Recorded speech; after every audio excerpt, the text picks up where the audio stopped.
A partir do versículo 43. Diz assim a palavra de Deus: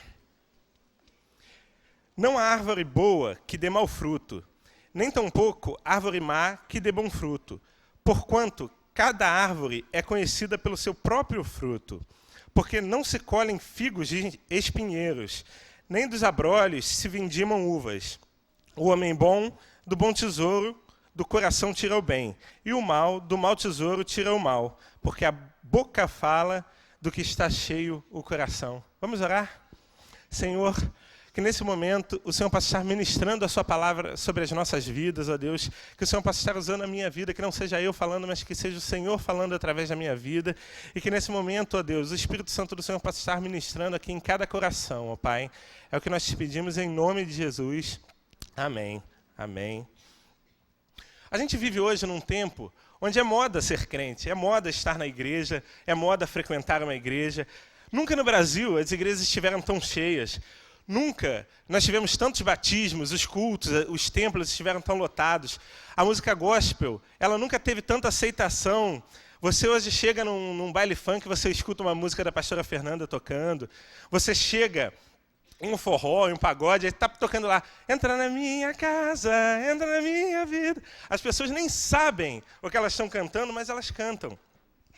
Às vezes, cada vez mais, as emissoras de TV têm dado espaço para cantores evangélicos, para programas evangélicos. Hoje você liga a TV sábado à tarde, domingo à tarde, está lá um cantor evangélico fazendo entrevista, cantando, até culinária. Sábado passado, até culinária tinha num programa lá, tinha uma cantora ensinando uma receita. Ou seja, o evangelho hoje ele está na crista da onda. Mas esse crescimento explosivo que tem enchido as nossas igrejas, nem sempre ele é fruto de uma mudança de mente. Nem sempre ele é fruto de uma metanoia. Por vezes, nós vemos pessoas que frequentam as nossas igrejas, que vêm aos cultos, que levantam as mãos, até se emocionam, que oram, que estão envolvidas nas coisas da igreja, mas não vivem de maneira que agrada a Deus. Elas não vivem de uma maneira que agrada ao Deus que ela diz servir. Na igreja, essas pessoas até parecem árvores de bons frutos. Na igreja, elas até parecem frutificar, mas a sua vida particular, a sua vida familiar, a sua vida secular, mostra uma face que muitas vezes não honra a palavra de Deus. Mostra uma face que muitas vezes não honra o próprio Deus que ela serve. Jesus, ele mostra nesse texto que nós seremos conhecidos pelos nossos frutos. E nem sempre o fato de estarmos em uma igreja, nem sempre o fato de nós andarmos próximos a Jesus, ou andarmos próximos de pessoas que servem a Jesus, significa que nós daremos bons frutos. Somente uma experiência real com Deus pode nos garantir bons frutos. Somente uma experiência real com Deus nos fará frutificar. E nessa manhã, eu gostaria de refletir com você sobre esse tema. Quais têm sido os seus frutos? Em primeiro lugar, quais têm sido os seus frutos na sua família? Né? Quantos crentes hoje têm vivenciado uma família desestruturada, pois não conseguem dar bons frutos na relação familiar, não conseguem dar bons frutos no seio da sua família. No relacionamento com os pais, são pessoas ingratas, são desrespeitosos, esquecem que chegaram onde chegaram, porque na maioria das vezes tiveram pais que batalharam muito para dar um futuro melhor, que batalharam muito para dar uma condição para que ele pudesse estudar, que batalharam muito para que ele aprendesse, ou que ele ainda que ele não teve uma oportunidade de estudar, os pais batalharam muito para que eles tivessem uma profissão digna, que lhe garantisse um futuro melhor. Eu olho para a minha vida, eu lembro da minha mãe. Minha mãe sempre lutou, sempre esteve ali do meu lado, lutando, me orientando e falando, você precisa estudar, você precisa ter uma profissão, para que eu tivesse uma posição, para que eu tivesse uma situação um pouco melhor do que ela teve na sua infância. Aí eu lembro que lá na quinta série, eu tinha lá meus 15 anos, no auge da minha adolescência, aquela fase de rebeldia, eu virei para minha mãe e disse, mãe, eu não quero mais estudar, eu não gosto de estudar, eu não quero mais ir para a escola. E minha mãe, com uma sabedoria espetacular, ela me disse o seguinte, se você não quer estudar, você vai ter que trabalhar. Aí ela falou, eu pensei, tá bom, eu vou trabalhar, eu aceito trabalhar. Aí minha mãe arrumou um emprego para mim, uma confecção de um amigo dela. Só que a minha mãe sabia que eu odiava carregar peso, odiava fazer força, odiava. Aí ela procurou esse amigo dela e me colocou para trabalhar numa expedição de uma confecção. Chegou lá, eu carregava caixas e caixas de roupa o dia inteiro, de dentro da confecção para o caminhão, de dentro da confecção para o caminhão. Deu uma semana, eu corri para casa e falei, mãe, esse negócio de ficar carregando caixa não é comigo, não. Eu quero voltar a estudar, eu quero voltar para a escola, porque eu quero uma coisa melhor para a minha vida. Retomei meus estudos, fiz minha faculdade, consegui me formar, e minha mãe sempre esteve ali caminhando comigo, me orientando, me mostrando por qual caminho eu devia seguir.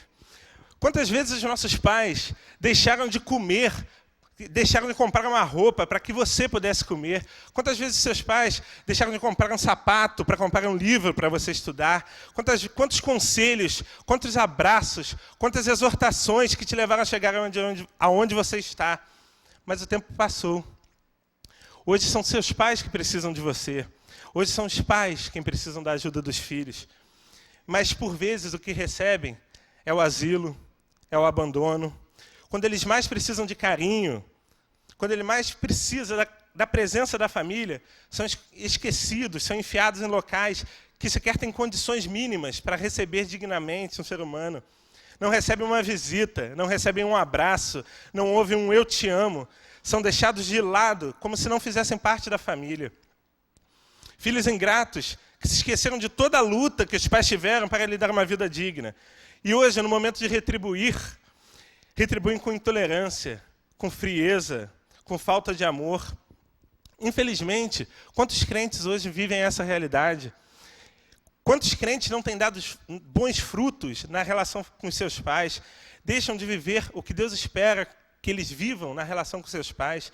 Êxodo capítulo 20, versículo 12 diz: honra teu pai e tua mãe, a fim de que tenha vida longa na terra, que o Senhor teu Deus te dá. Será que o tratamento que você tem dispensado aos seus pais tem sido um tratamento honroso? Será que essa promessa de Deus vai se cumprir na sua vida? Será que você pode dizer que os frutos do seu relacionamento com seus pais são bons frutos? Mas que, se não bastassem os crentes de hoje serem negligentes no relacionamento com os pais, os crentes não vivem bons frutos também no casamento. Infelizmente, o que a gente vê hoje nas nossas igrejas, em muitos dos casos, é uma verdadeira farsa, apenas para manter a aparência. Casais que não conseguem se olhar, não têm um relacionamento verdadeiro, mas vendem para a sociedade, vendem para a igreja a imagem de um casamento perfeito, quando na realidade são reféns da indiferença, são reféns da rispidez, do adultério, da prostituição. Em casa, parecem muito mais dois concorrentes do que dois cônjuges. Ficam disputando quem ganhou mais dinheiro, quem tem um salário melhor, quem ganhou mais prêmios esse mês. O carinho se perdeu, deixaram de viver a realidade que Deus espera que eles vivam. Deixaram de viver o casamento de forma que Deus separou e escolheu para a vida deles. Deixaram ganhar dinheiro, se tornou o foco principal da vida deles e esqueceram aquilo que é mais importante na vida conjugal, que é cultivar o amor que Deus plantou nos corações. Infelizmente, essa tem sido uma realidade dentro dos casais das igrejas. Os frutos na vida conjugal têm sido palavras de carinho, ao invés de palavras de carinho, palavras ríspidas. Ao invés de troca de afeto, troca de grosserias. Ao invés de lealdade, deslealdade. Ao invés de fidelidade, infidelidade.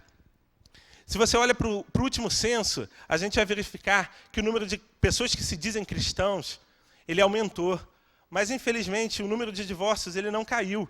Alguma coisa está errada. Alguma coisa está errada. Como é possível que a gente tenha um número maior de crentes, mas o número de divórcios ele continua aumentando? Alguma coisa está errada. Hoje o divórcio dentro da igreja é uma coisa natural. As pessoas se separam pelos motivos mais banais. As pessoas desistem dos casamentos pelos motivos mais banais. Isso é resultado da falta de bons frutos no relacionamento em seu casamento. Não são estes os frutos que Deus espera para um crente na relação conjugal. Eu não estou dizendo aqui que problemas não podem acontecer, que talvez o seu casamento não tenha dado certo. Isso acontece. Muitas vezes existem relacionamentos que se tornaram insustentáveis, mas o plano de Deus é que a família seja mantida. O plano de Deus é que o casamento seja para a vida inteira. Ainda dentro da relação familiar, tem crentes que não conseguem dar bons frutos na relação com os seus filhos. E aí, a inversão de valores fica totalmente clara. Pais cristãos que parece que inverteu o polo, sabe como é? Pais cristãos que deixam de incentivar os filhos para estarem na igreja, para participar das programações da igreja, mas incentivam os filhos para ir para a balada, incentivam os filhos, se o filho é homem, para o filho vai, pega a menininha, faz, acontece. Né? Se os filhos, incentivam os filhos, pais que têm bar, aquele bar dentro de casa, ensinam o filho a beber. Então, infelizmente, isso tem sido uma realidade dentro das nossas igrejas, isso tem sido uma realidade nos casais, nas famílias de cristãos hoje. Pais que têm deixado a casa se transformar em um motel, sob o argumento de que é melhor fazer aqui dentro de casa, sobre os meus olhos, do que lá fora.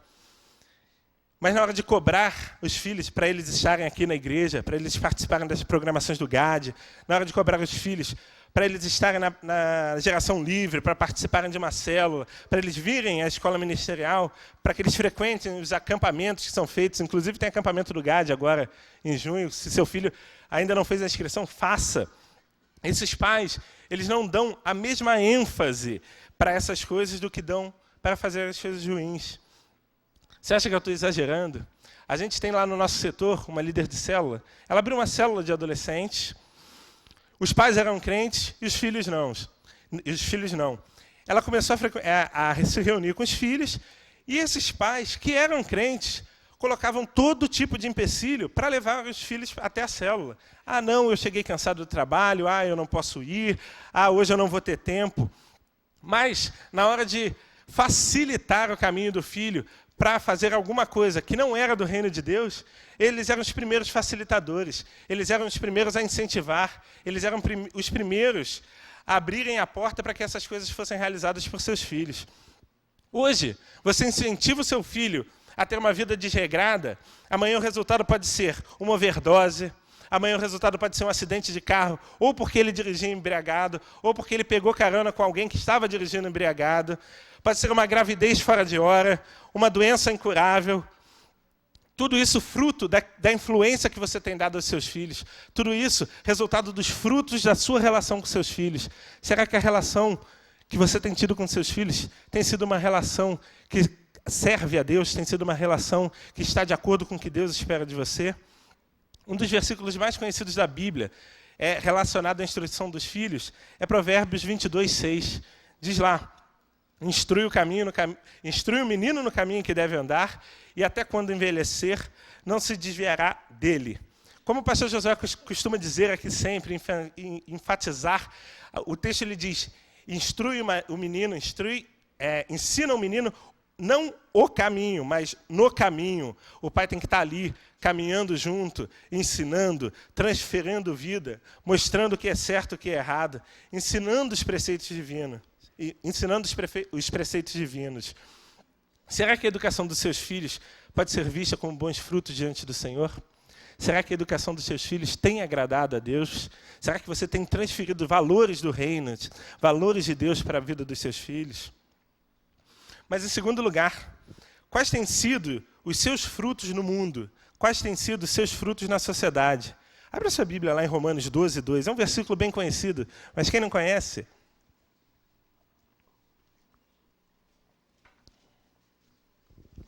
Romanos 12:2 diz assim: e não vos conformeis a este mundo, mas transformai-vos pela renovação da vossa mente, para que experimenteis qual seja a boa, agradável e perfeita vontade de Deus.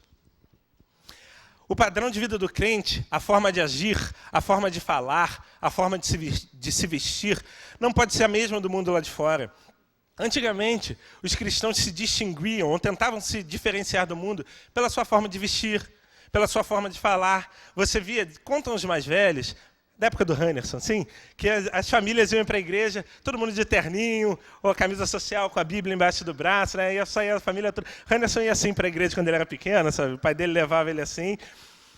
E essa era a forma que o crente tinha de dizer que ele não fazia parte do mundo, de dizer que ele não compartilhava dos mesmos valores que o mundo compartilhava.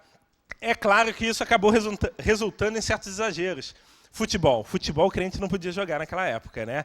Futebol era pecado e a bola era o ovo do capeta, né? Quem lembra disso? Quem lembra Ó, teve gente levantando o braço aí, essa é das antigas, né?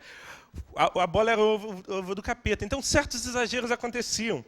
Mas hoje, nós vemos uma total indiferença do cristão, uma total indiferença do crente para esse conselho do apóstolo Paulo, ali em Romanos 12, 2. Mais do que nunca, nós vivemos a geração do não tem nada a ver.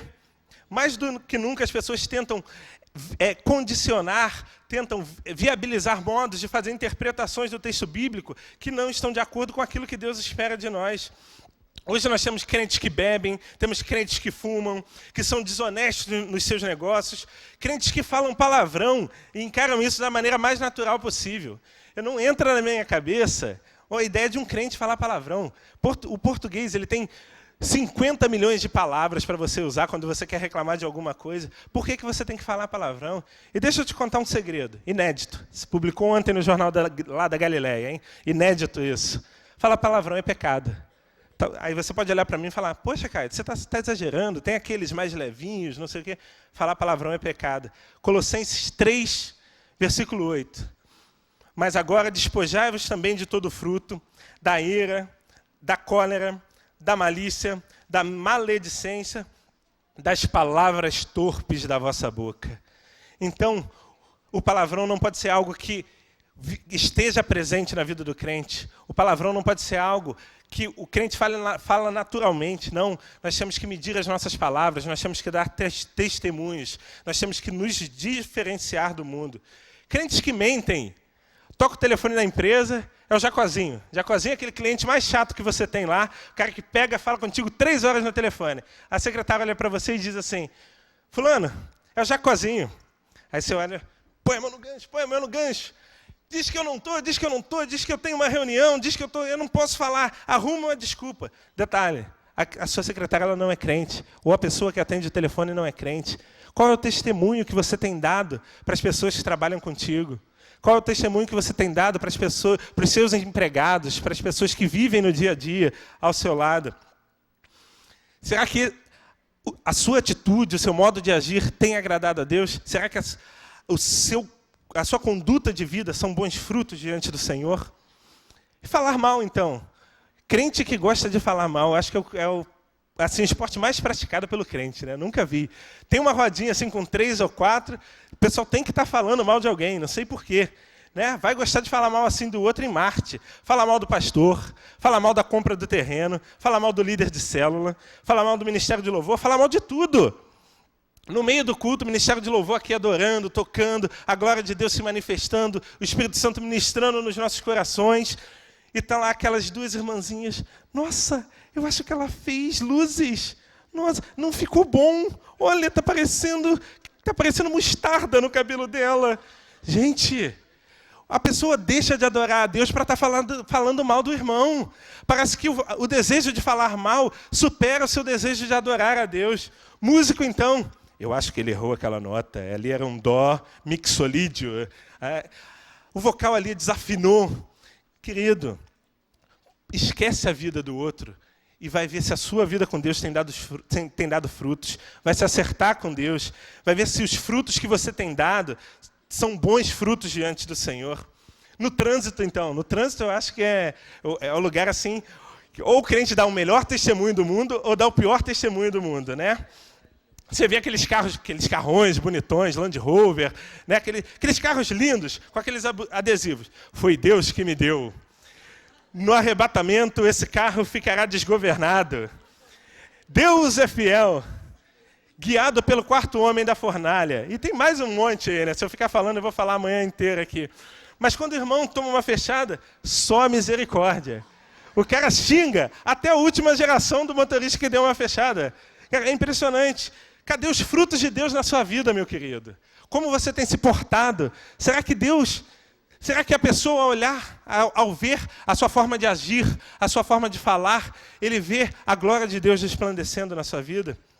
Colossenses, abre aí, Colossenses 3, capítulo 3, versículos 5 a 10.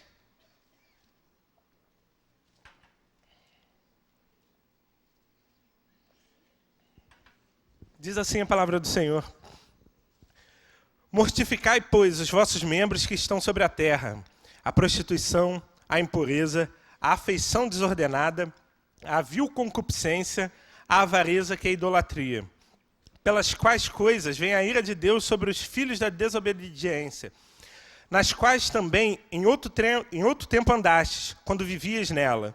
Mas agora despojai-vos também de tudo, da ira, da cólera, da malícia, da maledicência, das palavras torpes da sua boca. Não mentais uns aos outros, porque já vos despiste do velho homem com os seus feitos, e vos vestistes do novo, que se renova para o conhecimento, segundo a imagem daquele que o criou. Como anda o seu testemunho? As pessoas olham para você e veem em Cristo. As pessoas veem em você uma diferença de valores, de comportamento, do que elas têm como correto para a vida dela.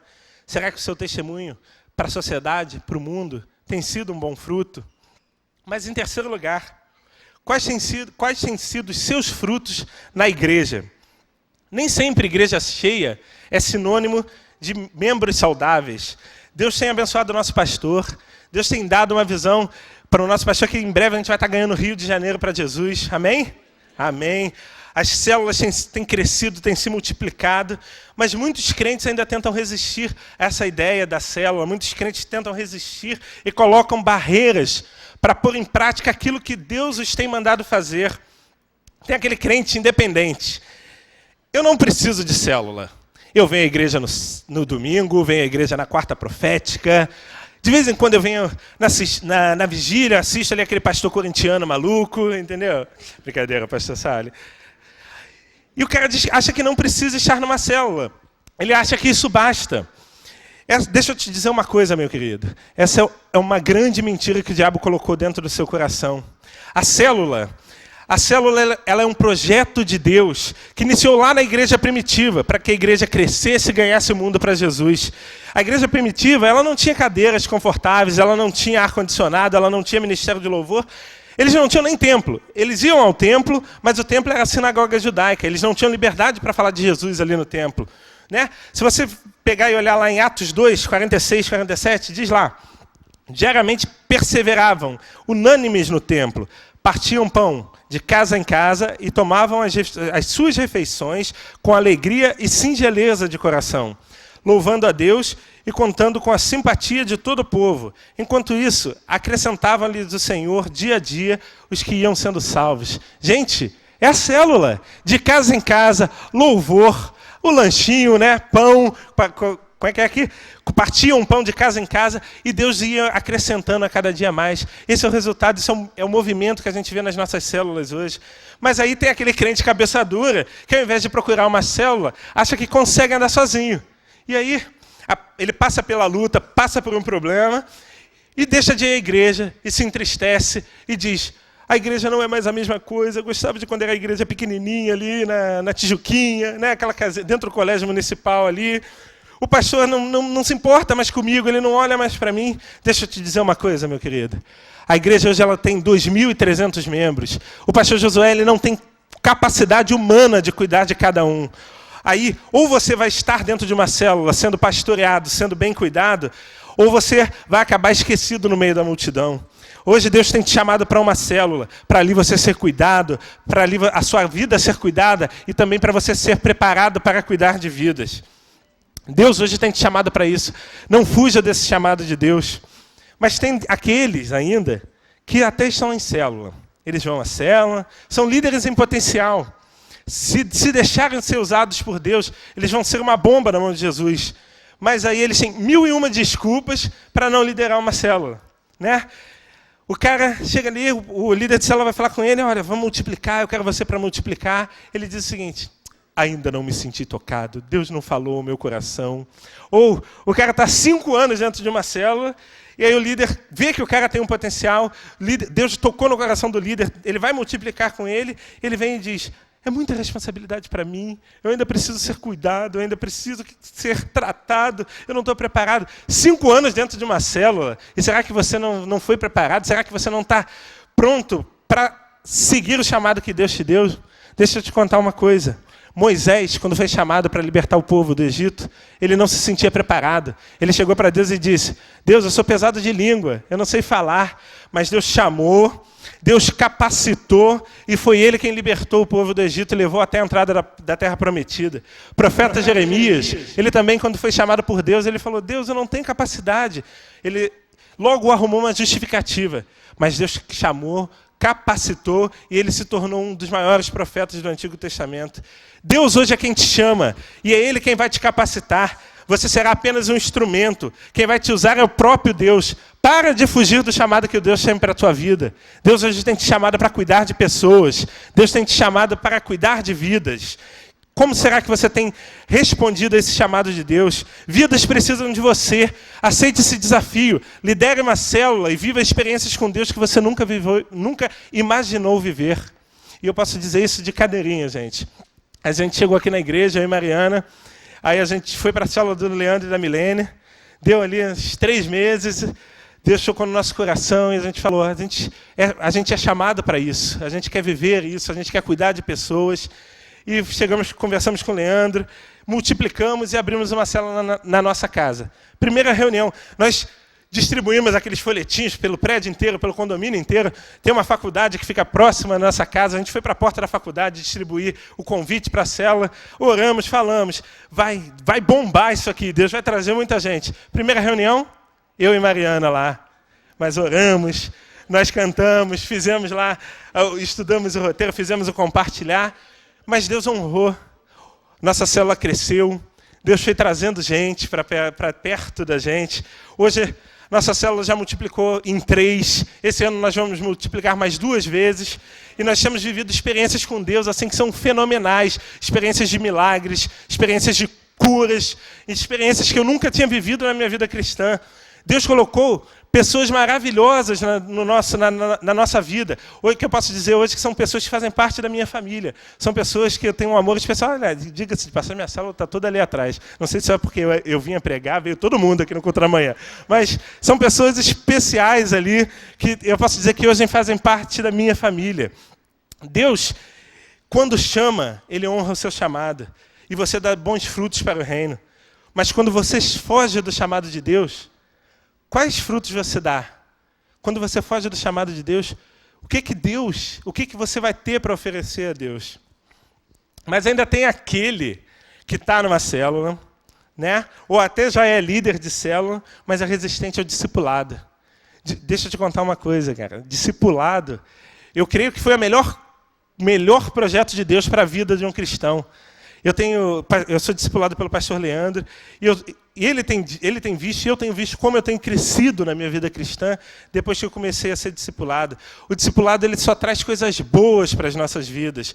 Prestar contas, alguém para caminhar lado a lado contigo, alguém para transferir vida, te ajudar no momento da tentação. O discipulado é uma ferramenta que Deus te deu para ajudar na sua santificação. Você precisa ser cuidado por alguém. Você também precisa cuidar de alguém. Para com essa ideia de que você pode andar sozinho. Você não consegue andar sozinho, cara. A tentação vem. A tentação vem e vem forte. E se você não tiver alguém que esteja do teu lado ali, você cai. Se você não tiver alguém andando contigo, você cede à tentação.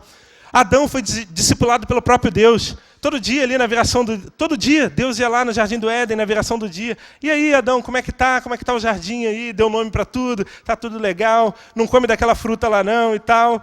Todos os dias, Deus estava lá discipulando Adão.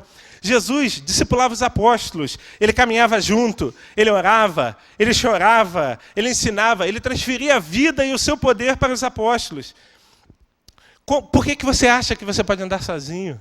Olha os exemplos na própria Bíblia. Jesus, o Filho de Deus, inaugurou não, mas ele próprio discipulava os seus apóstolos, os seus discípulos. Por que você acha que você pode andar sozinho? O que te faz melhor do que o outro? Porque você acha que você pode superar as lutas da vida sozinho?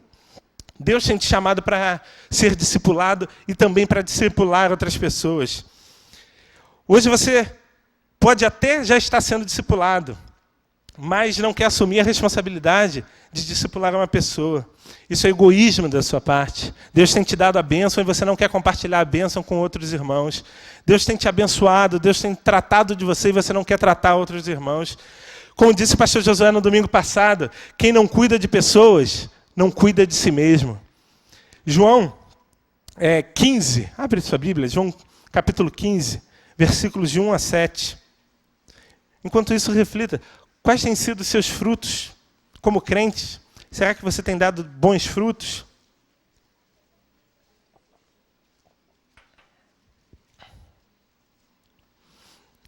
Diz assim a palavra de Deus: eu sou a videira verdadeira e o meu pai é o agricultor. Todo ramo que estando em mim não dá fruto, ele corta. E todo o que dá fruto, ele poda para que dê mais fruto. Vocês já estão limpos pela palavra que lhes tenho falado.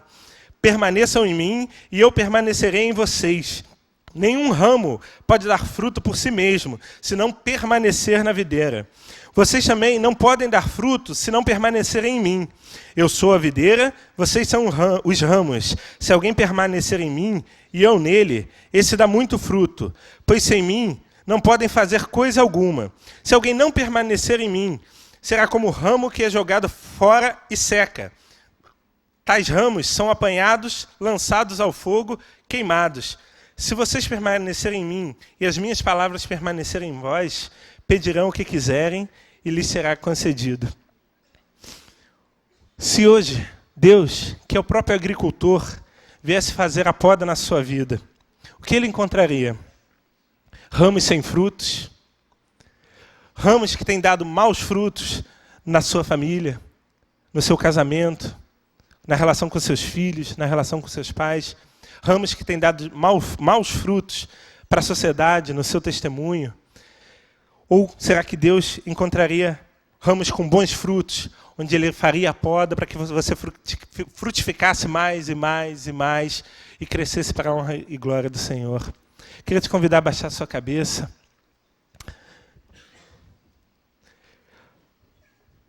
Seus frutos são bons ou são ruins? As pessoas olham para você e o que elas conseguem ver na sua vida? Será que elas veem Cristo? Será que eles veem a glória de Deus resplandecendo sobre a sua vida? Elas olham para o seu casamento, para a sua família, para o seu modo de agir, de se vestir, de falar. E ela pode dizer, ali vai um cristão, aquele age diferente, aquele vive de maneira diferente. Eu quero aqueles valores para a minha vida porque eu vejo diferença naquela vida. Sua vida cristã tem sido frutífera. Quantas almas você já ganhou para Jesus? Os frutos, os melhores frutos que a gente pode apresentar ao Senhor são almas. Quantas almas na sua história dentro da igreja, na sua história de conversão, quantas almas você já ganhou para Jesus? Infelizmente, hoje nós temos crentes estéreis. Passam uma vida inteira dentro da igreja, mas nunca ganharam uma alma para Jesus. Nunca ganharam uma pedrinha lá no galardão do céu, porque elas não vivem o que a palavra de Deus manda que elas vivam. Quantas células você já abriu? Quantas vidas você tem cuidado? Quantos discípulos você tem? Hoje Deus tem te chamado para uma mudança de vida, para uma mudança de mente. Hoje o Senhor está te dando uma chance de recomeçar, de voltar ao primeiro amor. E se Ele está falando contigo agora, querido, vai falando com Ele. Peça perdão. Se Deus tocou no seu coração e te mostrou que talvez alguma área da sua vida não está de acordo com o que Ele espera, peça perdão a Ele. Vai falando com Ele nesse momento. A gente vai estar ministrando um louvor aqui. Enquanto esse louvor é ministrado, vai falando com Deus. Vai pedindo a Ele para te orientar. Vai pedindo a Ele para te mostrar o que você tem que mudar. Como fazer para dar melhores frutos, para frutificar. Como fazer para que a sua vida esteja de acordo com o que Deus espera de você.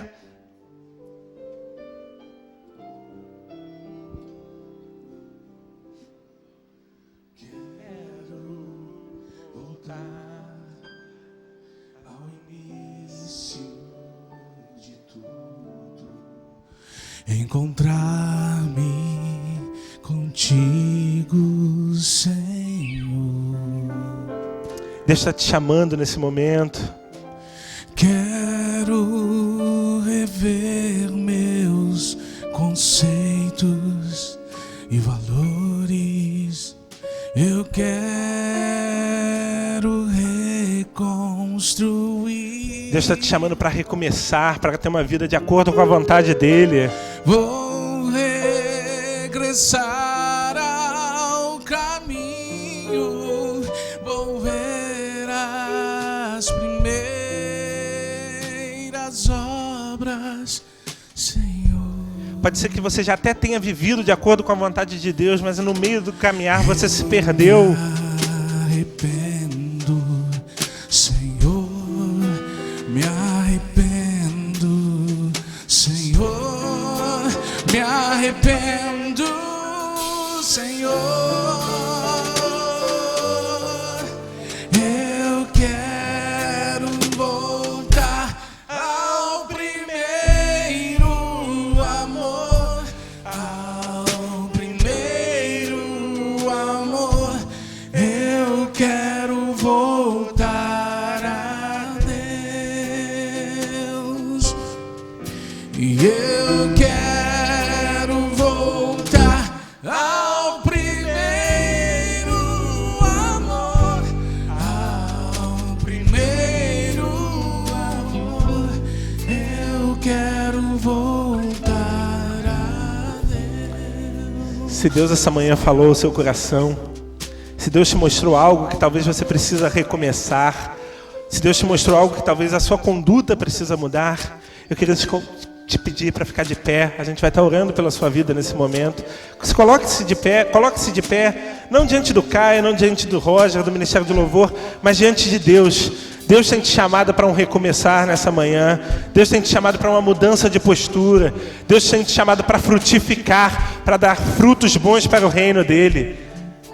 O Senhor quer ministrar o teu coração e quer te dar um novo começo a partir de hoje. O Senhor, Ele quer mudar a sua postura, quer mudar o seu modo de agir, o seu modo de falar, para que as pessoas olhem para você e digam: ali vai um servo do Senhor, ali vai um homem ou uma mulher que resplandece a glória do Senhor. Queria convidar o pastor Anderson para estar orando nesse momento.